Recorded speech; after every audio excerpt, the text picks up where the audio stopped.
What's up, everybody? Taco Bandit here with some more dirt on trucks. So today I'm riding around again in the Colorado, which, as I said in the last couple videos, is a manual and it is a 4-cylinder. So it's by no means the enthusiast choice, but you know, overall it is fun to drive, and you can still run through the gears and everything and have a good time. But you know, I was thinking while I was driving today, you know, what are your choices if you want a manual vehicle in a 2016 model year, and obviously you want a truck. From what I can tell, the only two choices that you have are a Dodge 3500 with the Cummins in it and a 2016 Toyota Tacoma. But as I found when I was looking for my Tacoma, for whatever reason, and I'm sure there is a reason, you can only get the manual transmission with the double cab.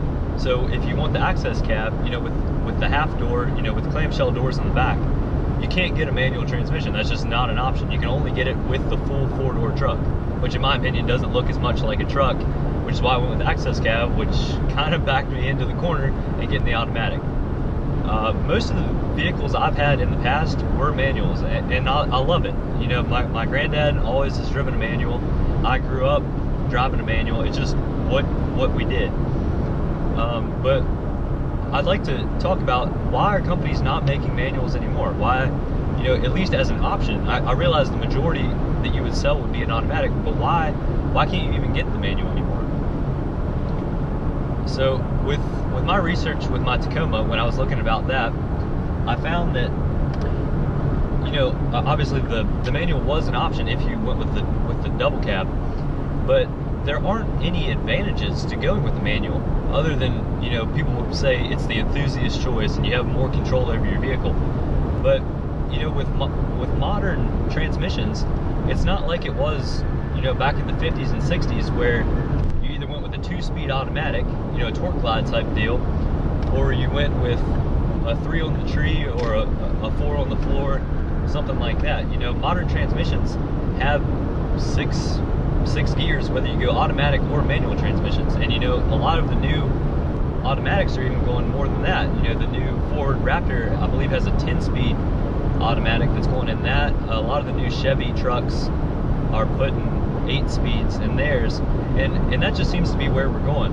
So, you know, the efficiency with an automatic is way better. You know, it can shift at the absolute optimal times, where in a manual it's waiting on you to shift. And you know, we're pretty good at shifting manuals, but you're never going to be as good and as perfect as a computer would be. So another aspect is the convenience factor.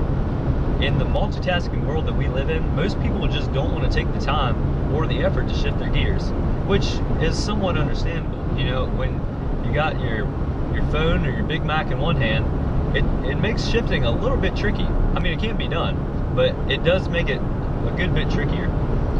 Now, with the Dodge and the Tacoma, you can see that while, you know, automatics are the more popular choice, you do pay a premium to do that. I know with the Tacoma, it was right about $1,500 to $2,000 more to go with the automatic, and you know, the vast majority of people do that.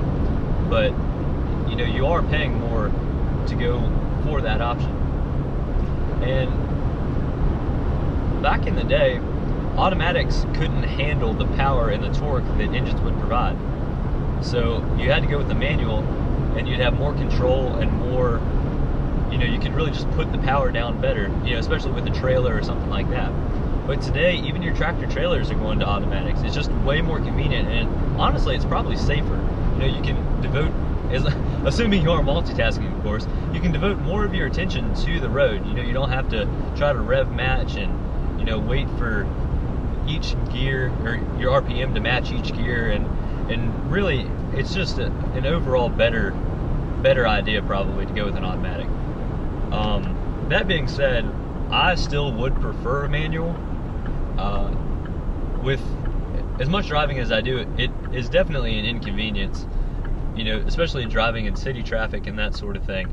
But for me, a manual is just more fun, and it's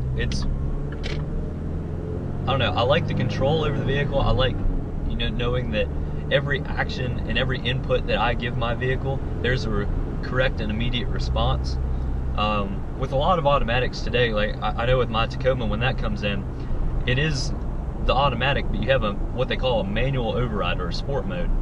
Now, I'm not sure what's really sporty about driving a truck to begin with, but it does allow you to have more control and, you know, shift or hold the gear longer, I guess would be the correct way to say it. So you have at least a little bit more control over the upshifts and the downshifts if you prefer to have it, or you can just, you know, leave it in normal automatic mode and let the truck do its thing. But overall, you know, as I said, I'm used to driving a manual, but the next truck I get will be the automatic, because ultimately I wanted the access cab. I would prefer to save the money and get the manual, but the access cab is really what I wanted. I wanted the long bed, and ultimately I'm never hauling more than one person anyhow, so it doesn't make sense to pay more for the double cab. So thank you all for joining me today, and I hope this was a little bit insightful and you enjoyed something about this video. So leave it in the comments below, and that's all for now.